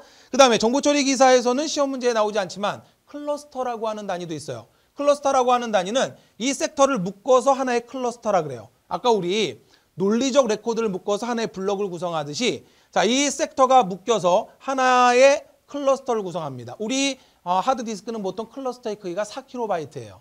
자, 그런 건 어쨌든 모르셔도 좋아요. 자, 그 다음에 트랙 사이에는 약간의 간격이 있고요. 섹터와 섹터를 구분하는 약간의 또 간격이 있습니다. 자, 따라서 기억해 두세요. 디스크 원판은 우리 눈에는 보이지 않지만 어차피 디스크는 회전 운동을 하니까 헤더가 여기에 있다 그러면 계속 이 데이터를 읽을 거 아닙니까? 그죠? 자, 따라서 우리 눈에는 보이지 않지만 디스크는 이렇게 타원형으로 데이터를 계속 구분하면서 저장합니다. 자, 이것을 트랙이라고 하고 자, 그리고 하나의 타원이 하나로 통째로 저장되는 게 아니라 부채꼴 모양으로 이렇게 잘려져 있어요. 이 구간을 섹터라고 한다. 이런 용어를 좀 기억해 두세요. 자, 그 다음 하드디스크는 등속 운동을 합니다. 우리 기타 문제에서 보면 나올 텐데 일정한 속도로 돌아요. 처음에 가속을 해서 어느 정도 속도가 되면 일정한 속도로 계속 돕니다. 아까도 말씀드렸지만 7200rpm의 속도로 돌아요. 그러면 가만히 보세요. 등속 운동을 한다라고 하는데 문제는 뭐냐면 하드디스크 지금 여기 보시면 이 섹터의 크기와 바깥쪽 섹터의 크기가 다르죠. 얘는 작고 얘가 크죠. 그럼 우리가 상식적으로 생각해 봤을 때 면적으로 봤을 때는 요 놈보다 요 놈이 더 많이 저장될 것 같잖아요. 그죠? 근데 일반적으로 우리 하드디스크는 안쪽과 바깥쪽의 저장 용량이 같아요. 무슨 소리인지 이해되세요? 자, 여기에 100개를 저장할 수 있으면 여기는 면적이 큼에도 불구하고 100개를 저장합니다. 자, 이유가 있어요. 똑같은 단위를 사용하는 게 항상 컴퓨터에 좋은 거예요. 가변적이면 안 좋은 겁니다. 따라서 면적은 다르지만 기억 공간의 낭비는 좀 발생할지 몰라도 여기에 100을 저장한다면 여기도 100을 저장하게, 똑같은 크기로 저장하게 저장 용량이 안쪽과 바깥쪽이 같아요. 자, 이러한 사실들도 기억을 좀 해두시기 바랍니다. 자, 그러면 계속해서 하드디스크 내부를 보면 아까 말씀드렸듯이 한 장의 원판이 아니라 여러 장의 원판으로 구성되어 있어요. 자, 이것을 이제 우리는 디스크팩이라고 하고, 이 여러 장의 원판은 이런 틀에 묶여 있습니다. 같이 돌아가요. 원판이 따로따로 도는 게 아니라 하나의 축에 묶여서 같이 회전을 합니다. 그리고 보시다시피 자, 지금 헤더 부분이 위쪽 아래쪽 이렇게 있죠. 자, 디스크 원판이 하나 있으면 윗면과 아랫면으로 이렇게 있는 거예요. 자, 따라서 윗면 아랫면을 다 사용하는 겁니다. 자, 그래서 이 액세스함은 안으로 바깥으로 움직이면서 하드디스크는 회전을 하게 된단 말이죠. 자, 그러면 이쪽으로 이제 우리가 저장하고자 하는 데이터가 N극, S극으로 자, 쭉 저장이 일어나겠죠, 이렇게. 그리고 이제 들어왔다 나갔다 하면서 헤더가 읽어요. 근데 여기서 이제 중요한 개념이 하나 있는 게 트랙과 섹터라고 하는 개념 배웠죠. 그리고 헤더라고 하는 용어도 배웠고 액세스함이라고 하는 용어도 배웠어요. 그런데 여기서 시험 문제 잘 나오는 중요한 용어가 하나 등장하는데 실린더라고 하는 개념이 있어요. 실린더. 실린더라고 하는 것은 뭐냐면 실제 하드디스크에서 물리적으로 존재하는 그러한 어떠한 장치가 아니라 실린더라고 하는 거는 동일한 위치의 트랙의 모임을 실린더라 그래요. 이게 무슨 소리냐면 잘 보세요. 이 액세스함이 이 헤더가 지금 보시다시피 하나로 붙어 있어요. 얘들은 같이 움직입니다. 원판도 같이 돌고 이 헤더도 같이 움직여요. 따로따로 움직이는 게 아니고. 그러면 보세요. 지금 맨 위쪽에 있는 헤더가 1번 트랙을 잇고 있다면 그 밑에 있는 헤더들도 전부 1번 트랙을 잇고 있겠죠.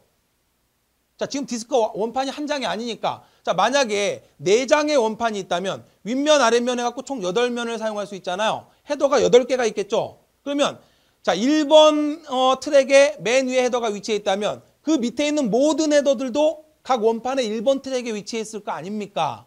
그걸 뭐라 그래요? 1번 실린더라고 하는 거예요.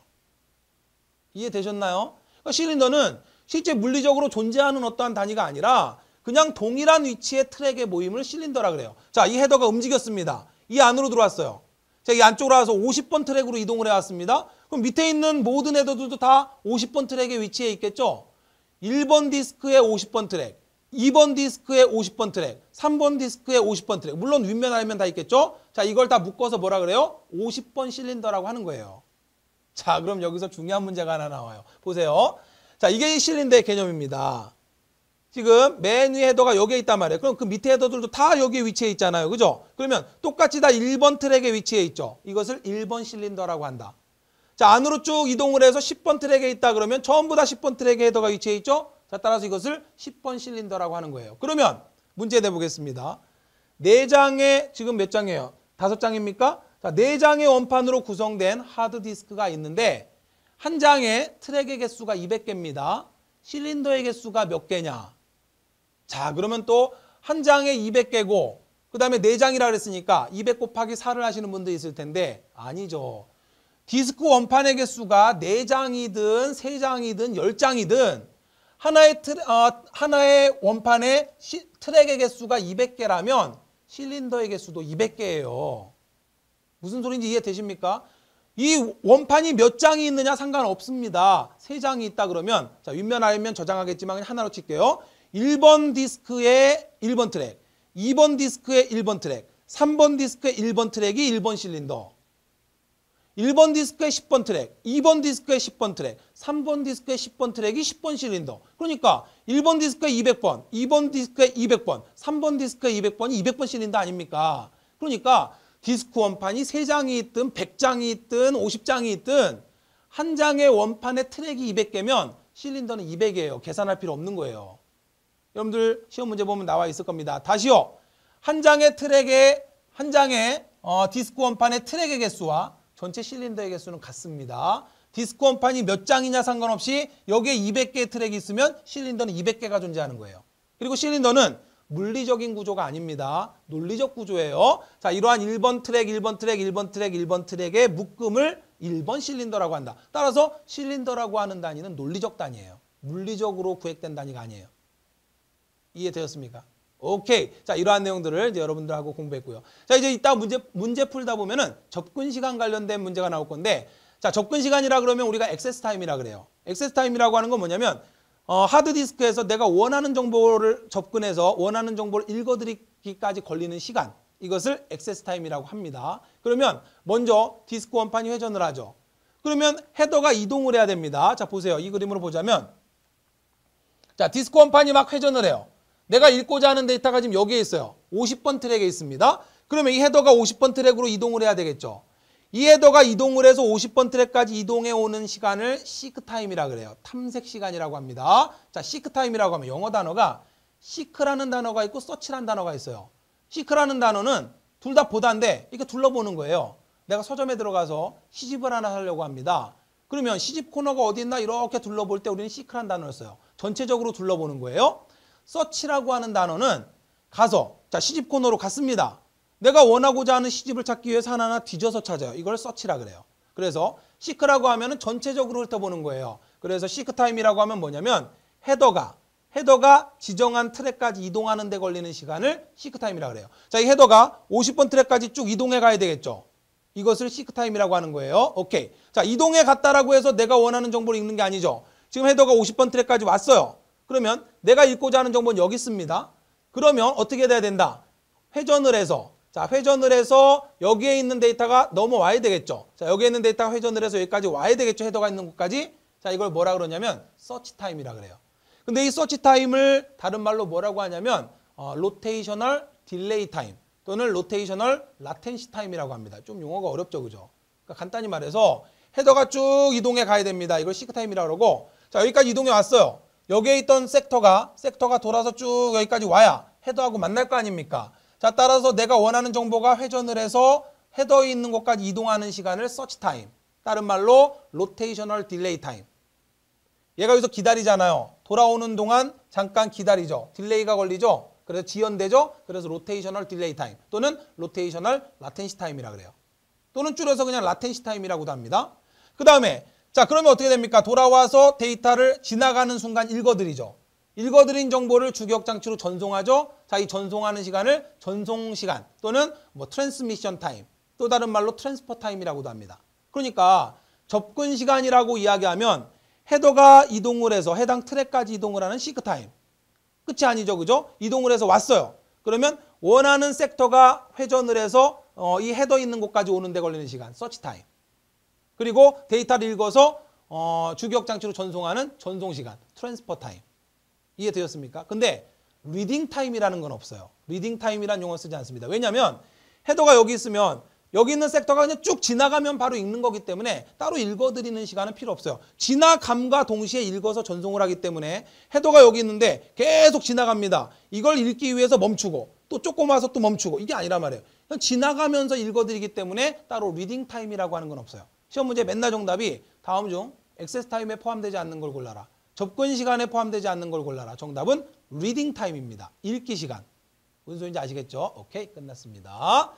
자, 이러한 내용들 여러분과 함께 쭉 한번 내용 정리를 해봤어요. 자, 그러면 실제 아까 우리 자기 테이프도 봤으니까 하드디스크가 실제 가동되는 모습을 함께 한번 보도록 할게요. 자, 실제 여러분들 보신 적 없을 거예요. 자, 하드디스크가 내부에서 돌아갈 때 어떠한 모습으로 돌아가는지 한번 보도록 하겠습니다.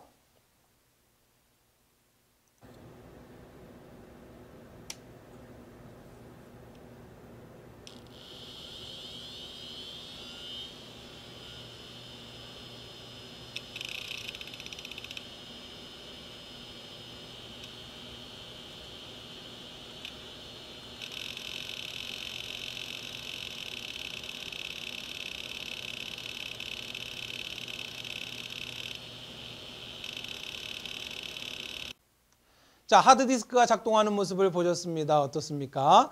자, 실제로는 굉장히 빠르게 원판이 회전하고, 자, 이 헤더가 굉장히 빠르게 움직이죠. 하드디스크 돌아갈 때 드르륵 하는 소리가 왜 나는 건지 이제 의문이 풀리셨을 겁니다. 자, 그러면 우리 지금까지 공부한 내용으로 하드디스크와 관련된 기출문제들 함께 살펴보도록 하겠습니다. 자, 먼저 15번 문제입니다. 자기 디스크 장치의 구성 요소가 아닌 것을 골라라. 자, 풀어낼 수 있을 거예요. 자, 1번 읽고 쓰기 헤드, 2번 디스크, 3번 실린더, 4번 액세스 암. 다 공부한 것 같은데요, 그죠? 자, 정답은 3번이죠. 실린더는 앞서 말씀드렸듯이 논리적인 개념이에요. 어떠한 물리적 구성 요소가 아니다 말이죠. 실린더는 동일한 위치의 트랙의 모임을 실린더라고 한다. 따라서 어떠한 디스크 장치의 구성 요소가 아닙니다. 자, 물리적 구성 요소 헤드 있죠. 디스크 원판, 플래터 있는 거고요. 액세스암도 분명히 있죠. 그러나 이건 논리적 단위예요. 자, 따라서 문제 정답은 3번이 되겠고요. 자, 계속 가도록 하겠습니다. 자, 자기 디스크의 접근 시간 관련된 문제 볼게요. 자기 디스크 장치에서 읽기 쓰기 헤드의 위치를 정하기 위해서 액세스암이 이동하는 시간을 무엇이라고 하느냐. 자, 액세스암이 헤더가 원하는 트랙까지 이동하는 시간 뭐라 했어요? 그렇죠. 시크 타임이죠. 자, 1번의 서치 타임은 원하는 섹터가 회전을 해서 헤더 밑에까지. 자, 헤더가 여기까지 왔어요. 그럼 여기 있는 섹터가 회전을 해서 여기까지 오는 데 걸리는 시간입니다. 자, 따라서 서치 타임, 그 다음 또는 라텐시 타임 또는 아이들 타임이라고도 해요. 딜레이 타임. 자, 그 다음에 3번의 데이터 트랜스퍼 타임, 전송 시간이죠. 트랜스미션 타임 또는 트랜스퍼 타임이라고도 하고요. 자, 그 다음 딜레이 타임이라고도 합니다. 자, 딜레이 타임은 아이들 타임, 비슷한 의미를 가져요. 자, 따라서 문제 정답은 원하는 트랙까지 헤더가 이동하는 데 걸리는 시간, 시크 타임이 되는 거예요. 자, 일반적으로 우리가 접근 시간이라고 하면 액세스 타임이라 그래요. 액세스 타임이라고 하면 이거 좀 주의하셔야 되는데 일반적으로 액세스 타임이라고 하는 개념이 주기억 장치에서와 보조기억 장치에서가 조금 달라요. 근데 어쨌든 우리 보조기억 장치에서 접근 시간이라고 하면 자, 원하는 그 트랙까지 헤더가 이동하는 시간을 시크 타임, 탐색 시간이라고 이야기하고요. 자, 그 다음 이동을 했다고 끝난 게 아니죠. 원하는 섹터가 회전해서 와야 됩니다. 자, 따라서 이것을 회전 지연 시간, 다른 말로 로테이셔널 라텐시 타임 또는 로테이셔널 딜레이 타임이라 그래요. 자, 그리고 데이터를 읽어드리는 전송 시간이 있다라고 하는 거 트랜스미션 타임이라고도 하고요. 트랜스퍼 타임이라고도 합니다. 다 같은 용어예요. 자, 이런 용어들을 기억해 두시고 자, 이것을 모두 묶어서 접근 시간이라고 한다. 반드시 정리해 주시길 바랍니다. 자, 오케이 됐어요. 계속 문제 가도록 하죠. 자, 유사 문제 1번 풀어볼 건데 좀 특이한 문제가 나왔어요. 자기 디스크에서 데이터를 액세스하는 데 걸리는 시간에 포함되지 않는 것을 골라라. 자, 1번 로테이셔널 딜레이 타임은 서치 타임을 말하는 겁니다. 2번 시크 타임 분명히 맞죠. 리딩 타임, 트랜스퍼 타임. 그러면 물론 정답은 3번을 골라야 돼요. 자, 그런데 의외로 인력공단에서 이 문제 정답을 3번과 4번 두 개가 다 중복 정답으로 인정을 했어요. 3번도 정답으로 인정해 줬고요. 4번 트랜스퍼 타임도 인정을 해줬습니다. 그럼 뭔가 이상하죠. 분명히 디스크 액세스 타임이면 시크 타임에 로테이셔널 딜레이 타임에 트랜스퍼 타임이 맞는데 왜 4번도 틀린 것으로 해줬느냐. 자, 인력공단의 이야기는 이거예요. 일반적으로 자기 디스크에서 순수하게 액세스하는 시간이라고 보자면 트랜스퍼 타임을 뺄 수도 있다는 거죠. 순수하게 접근하는 시간을 말하기 때문에 자, 예를 들어서 헤더가 이동을 하죠. 원하는 섹터가 이동해 옵니다. 데이터를 읽어서 전송하는 시간은 접근하고는 상관이 없다라고도 볼 수 있기 때문에 넣기도 하지만 뺄 수도 있다. 따라서 그러한 의견을 받아들여서 자, 두 가지만 맞다라고 보고 트랜스퍼 타임도 액세스 타임에 포함되지 않는 것으로 볼 수도 있다. 그래서 둘 다 의견을 받아들여서 둘 다 정답 처리해 준 거예요. 무슨 말씀인지 이해되시죠? 순수하게 접근하는 시간은 시크 타임과 서치 타임이란 말이에요. 접근을 해서 데이터를 전송하는 거는 접근과는 상관이 없다는 거죠. 근데 일반적으로는 접근 시간, 전송 시간까지 포함해서 액세스 타임을 이야기하는데 이제 반대 의견이 있었어요. 이거는 접근하고는 상관없지 않느냐. 여기서는 액세스, 접근하는 것과 관련된 걸 물었기 때문에 4번도 아니라고 볼 수 있다. 이런 의견이 있었거든요. 그걸 받아들여서 4번도 그러면 접근하고는 밀접한 관련이 있는 건 아니기 때문에 4번도 정답으로 인정을 해줘서 중복 답안 처리된 특이한 문제입니다. 오케이? 자, 이러한 문제도 있었고요. 자, 계속 갑니다. 17번. 자기 디스크의 저장 용량 문제 볼게요. 양면 저장을 할 수 있는 두 장의 디스크로 구성된 디스크 드라이브에 실린더가 8개랍니다. 그럼 트랙도 8개겠죠? 자, 각 트랙당 16개의 섹터가 있고 섹터당 512바이트를 저장할 수 있다면 디스크 드라이브의 총 용량, 저장 용량. 자, 정답은 256kB가 되는데 자, 이거 어떻게 구하는 거예요? 두 장의 디스크면은 총 저장면 몇 면이에요? 4면이죠. 이제는 2를 안 뺀다 그랬어요. 맨 윗면, 맨 아랫면도 저장합니다. 두 장이니까 총 4면에 저장할 수 있죠. 양면 저장이니까. 자, 따라서 4를 곱해줘야 되고 그 다음 실린더가 8개라는 이야기는 한 디스크 원판에 트랙이 8개가 있다는 소리죠. 이해되셨죠? 트랙이 8개가 있어요. 근데 그 트랙이 16개 섹터로 구분되어 있답니다. 그럼 전체 섹터 개수가 몇 개 나와요? 트랙이 8개인데 이 트랙이 16개로 쪼개져 있어요. 그러면 그렇죠. 16 곱하기 8을 해야 되죠. 자, 따라서 16 곱하기 8을 하면 전체 섹터 개수가 나옵니다. 근데 하나의 섹터에 512바이트. 자, 이게 뭔지 잘 모르겠지만 512바이트가 저장된대요. 따라서 식이 어떻게 되는 거예요? 자, 8 곱하기 16. 그러면 섹터의 개수가 나오죠? 하나의 섹터당 512바이트니까 거기다가 512바이트를 더해요. 그 다음에 얼마를 더하는 게 아니라 곱하죠? 그 다음에 얼마를 곱해야 됩니까? 4를 곱해야 되죠. 왜? 두 장인데 양면 저장이니까 내면에 저장되잖아요. 따라서 곱하기 4를 합니다. 그러면 굉장히 큰 숫자가 나올 거예요. 근데 그거를 1000으로 나눠야 됩니다. 자, 이건 나중에 우리 배울 거예요. 왜냐면 킬로바이트라 그랬죠? 1kg은 몇 g이에요? 1000g이죠? 자, 따라서 1000으로 나눠준 거예요. 그래서 256kB가 나온 겁니다. 자, 한번 쭉 계산해 보시길 바래요. 조금 어려운데 우리 뒤에서 이런 단위나 이런 것들 배울 거기 때문에 일단 여러분이 여기서 기억하실 거는 실린더가 8개니까 한 디스크에 트랙도 8개인 거예요. 8개의 트랙인데 그게 또다시 16개로 쪼개져 있으니까 전체 섹터의 개수는 8 곱하기 16이 되는 거죠. 그럼 한 섹터당 512바이트가 저장된다라고 했으니까 512바이트를 곱하고 그 다음에 양면 저장할 수 있는 두 장이니까 총 4면이니까 4를 곱하는 겁니다. 자, 그러면 20면만 어쩌고 나올 거예요. 자, 그것을 1000으로 나눠주게 되면 256kB가 된다. 됐죠? 자, 따라서 디스크 저장 용량 구하는 문제까지 자, 우리 모두 풀어봤습니다. 자, 그러면 자기 디스크와 관련된 기타 문제들 빠르게 풀어볼게요. 자, 첫 번째 문제입니다. 라이브러리 프로그램이라고 하면 그냥 일종의 프로그램이라고 생각하시면 돼요. 이러한 프로그램들이 저장되고 실행되려면 용량도 커야 하고 속도도 빠른 게 좋아요. 자, 요놈은 용량은 크지만 속도가 느리죠. 자기 테이프는. 자, 따라서 마그네틱 디스크가 가장 적합하다라고 보는 거예요. 자, 따라서 문제 정답은 2번이고요. 자, 디스크에서 하나의 블럭에 해당하는 정보의 주소. 자, 주소를 표현하기 위해서는 몇 번 디스크냐. 디스크 표면. 몇 번 실린더에 몇 번 섹터냐로 나타내면 되겠죠. 자, 따라서 헤드는 상관이 없습니다. 자, 세 번째 문제입니다. 등각 속도 방식의 특징이 아닌 것. 등각 속도는 일정한 속도로 회전하는 그러한 방식의 하드디스크를 말하죠. 자, 등각 속도 방식은 안쪽과 바깥쪽 디스크가 회전하는 속도가 같고 일정한 속도로 회전을 하고 자, 안쪽과 바깥쪽의 섹터의 크기는 다르죠. 분명히 이건 작고 이건 면적이 넓어요. 그렇지만 저장되는 용량이 같다 그랬어요. 여기에 100이 저장되면 여기도 100이 저장됩니다. 그럼 밀도는 다른 거죠. 여기가 밀도가 높고 밀도가 낮은 거죠. 저장 밀도가. 자, 저장 밀도가 같다라고 했기 때문에 1번 틀렸어요. 저장 밀도가 다르죠. 자, 여기는 저장 밀도가 높고 여기는 저장 밀도가 낮아요. 따라서 저장 공간 효율은 좋지 않은 거죠. 자, 여기에 100을 저장할 수 있다면 여기에는 한 200, 300을 저장할 수 있는 건데 똑같이 100 정도만 저장한다는 이야기는 그만큼 낭비가 일어나는 거예요. 이해되셨나요? 자, 따라서 디스크 저장 공간이 비효율적으로 사용된다고 볼 수 있죠. 일정한 속도로 회전을 하기 때문에 회전 구동 장치가 간단하고요. 자, 디스크 평판이 일정한 속도로 돌아가는 방식을 등각 속도 방식이라고 합니다. 자, 따라서 모든 트랙의 저장 밀도는 다르다라고 볼 수 있어요. 자, 그 다음 넘어갑니다. 자기 디스크의 헤드가 가까울수록 불순물이나 결함에 의한 오류 발생이 커요. 다시 말하면 자, 디스크 원판이 이렇게 있죠. 그 원판 위에 헤더가 있죠. 이 헤더가 딱 붙어서 돌게 되면은 디스크 원판에 예를 들어서 기스가 날 수도 있고 그러면 예를 들어 소음도 발생하고 빠르게 회전할 수도 없고 여러 가지 문제가 있어요. 그래서 실제로 디스크 원판의 헤더는 약간 떠서 돌아갑니다. 왜냐하면 어차피 N극이냐 S극이냐 자석의 성질은 바짝 닿지 않아도 정보를 읽어드릴 수 있기 때문에 실제 하드디스크의 헤더는 원판에 딱 닿아 있지 않고 살짝 떠 있어요. 자, 이러한 방식을 하드디스크를 처음 개발한 IBM의 윈체스터 연구소에서 처음에 이러한 방식의 하드디스크를 개발했답니다. 그래서 자, 윈체스터 연구소의 이름을 그대로 따서 윈체스터 디스크라 그래요. 무슨 소리인지 이해되시죠? 자, 불순물에 의한 하드디스크의 오류를 방지하기 위해서 헤더가 디스크 원판에서 살짝 떠 있는 방식을 말합니다. 자, 이것을 윈체스터 디스크라고 최근에 출제됐는데 만약에 이런 문제는 다시 나오면 그냥 똑같이 나옵니다. 그냥 문제 자체를 암기하시면 되는 거예요. 오케이? 됐습니다. 자, 계속 가도록 하죠.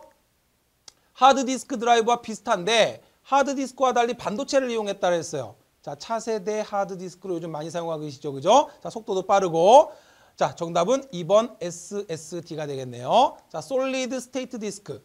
혹시라도 이 약자 나올지도 몰라요. 약자 기억해 두세요. 자, 이렇게 생겼죠. 하드디스크보다 좀 작고 얇죠. 그런데 안을 뜯어보면은 자, 이 안에 플래시 메모리가 이렇게 들어있는 거예요. 자, 따라서 반도체 메모리로 새로운, 물론 아직 용량은 좀 작죠. 하드디스크에 비해서 용량은 작지만 앞으로 하드디스크를 대체할 벌써 많이 활용되고 있는 그러한 저장 장치가 SSD입니다. 오케이, 계속 갑니다. 자, 디스크 드라이브의 한 형태로 용량이 큰 비휘발성 플래시 메모리를 이용하는 게 뭐냐. 자, 이거는 정답은 하이브리드 드라이브라고 해서 하이브리드는 짬뽕이란 뜻이에요. 다시 말하면 하드디스크와 SSD를 합친 겁니다. 자, 따라서 플래시 메모리와 하드디스크를 합친 거예요. 자, 이게 바로 하이브리드 드라이브입니다. 자, 다시 말하면 이건 하드디스크예요. 이걸 SSD로 접목을 해서 하드디스크에 있는 데이터를 어디로 옮겨요? SSD로 옮겨요. SSD는 플래시 메모리니까 여기에서 실행을 시키게 되면 훨씬 빠르다는 거예요. 이해되셨죠? 따라서 일종의 캐시로 활용하는 겁니다. 자, 이것이 바로 하드디스크와 SSD를 결합한, 그래서 하이브리드 드라이브라고 해서 HHD로 줄여 쓰기도 해요. 이해되었을까요? 이런 게 있다더라. 나오면 그냥 똑같이 나옵니다. 자, 이렇게 기타 문제 대충 살펴봤고요. 자, 그러면 계속해서 레이드 들어갈 건데, 실제 레이드는 상당히 중요한데 정보처리 기사에서는 그렇게 많이 출제가 안 됩니다. 그냥 빠른 속도로 개념만 설명드릴게요. 자, 레이드가 최초에 왜 발생하게 된 거냐면 초창기에 하드디스크의 가격이 너무 비쌌어요. 용량이 큰 하드디스크를 사려고 하니까 너무 비싼 거죠. 자, 따라서 용량이 작은 하드디스크를 여러 개 묶어서 마치 용량 큰 하드디스크처럼 사용하자라고 해서 처음에 개발된 것이 바로 디스크 배열이라고 하는 거예요. 다시 말하면 10GB 하드디스크 2개를 묶어버리면 운영체제가 이것을 총 20GB의 하드디스크로 인식한다는 이런 개념이에요. 그러니까 20GB짜리 하드를 사면 이때 비쌌단 말이죠. 근데 10GB짜리 2개를 쓰면 그거보다 훨씬 저렴한데, 자, 이 2개를 합치면 마치 20GB의 하나의 큰 하드디스크인 것처럼 이렇게 활용하자. 이게 바로 디스크 배열이라고 하는 거예요. 바로 이러한 디스크 배열이 발전을 해서 레이드의 개념으로 발전된 겁니다. 자, 따라서 지금은 레이드 많이 활용되고 있죠. 여러 개의 하드디스크로 마치 전체 하나의 하드디스크인 것처럼 사용하는 그러한 기법을 레이드 기법이라 그래요. 근데 이 레이드는 여러 가지 방식이 있습니다. 그래서 레이드 레벨 0부터 계속 숫자를 붙여서 레이드 레벨 0, 레이드 레벨 1, 2, 3 계속 있어요. 이 특징이 시험 문제에 나오는데 자주 출제되지 않기 때문에 그냥 암기하세요. 자, 레이드 레벨 0는 스트라이핑 기술이라고 하는 걸 이용하는데, 스트라이핑 기술이라고 하는 건 뭐냐면 분산 저장이에요. 하나의 데이터를 저장할 때 2개의 하드디스크로 나누어서 저장을 하는 겁니다. 자, 하나는 이쪽으로, 하나는 이쪽으로. 러브라고 하는 단어를 저장하면 L은 이쪽으로, O는 이쪽, V, E 이런 식으로 나누어서 저장하는 분산 저장 방식을 사용하는 방식이 레이드 레벨 1이에요. 그러면 레이드 레벨 1의 분산 저장은 어떠한 특징을 갖는 거냐면 속도 향상을 가져오는 겁니다. 속도 향상.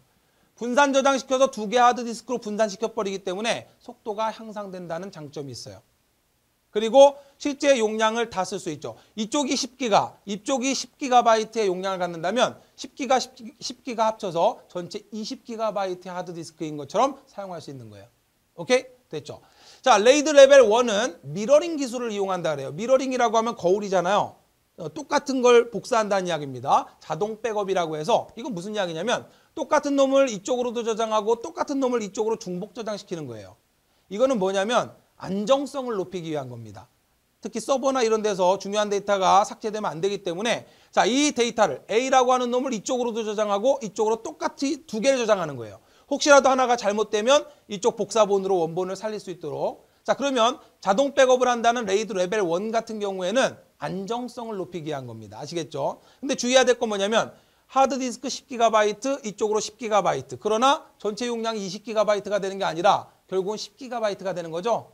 레이드 레벨 1에서 이게 시험 문제로 나올 수 있어요. 왜냐하면 어차피 똑같은 놈 이쪽 저장하니까 아무리 하드가 2개 있어도 10기가다 그러면 실제 10기가밖에 못 쓰는 거예요.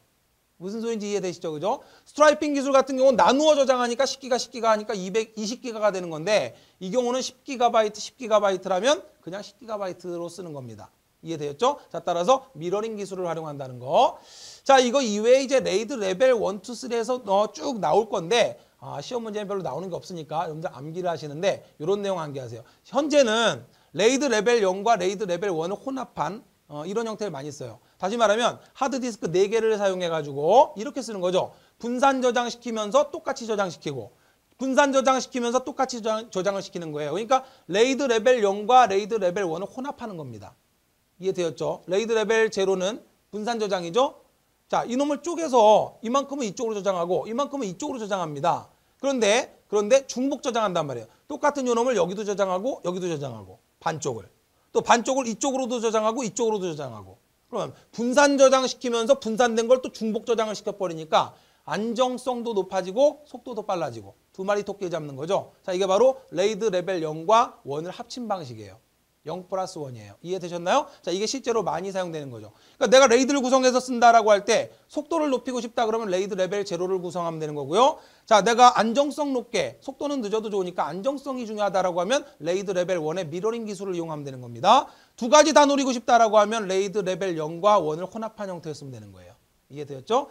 자, 그래서 이제 보시면 레이드 레벨 0부터 쭉 레이드 레벨 5까지 쭉 특징이 나와 있을 건데, 자, 레이드 레벨 0은 스트라이핑, 레벨 1은 미러링. 자, 그 다음에 여러분들 뭐 레이드 레벨 3, 4, 5에서 레벨 5가 아마 시험 문제 나왔을 거예요. 페리티 비트가 집중되는 걸 분산시키기 위해서 사용하는 게 뭐냐면 이렇게 나왔을 겁니다. 문제 자체 암기하시고 지금까지 나온 문제 그게 답니다.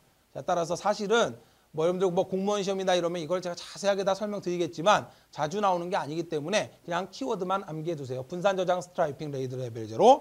그 다음에 복제하는 기술입니다. 레이드 레벨 1. 이 정도 기억해 두시고요. 나머지 특징들만 쭉 한번 정리하시기 바랍니다.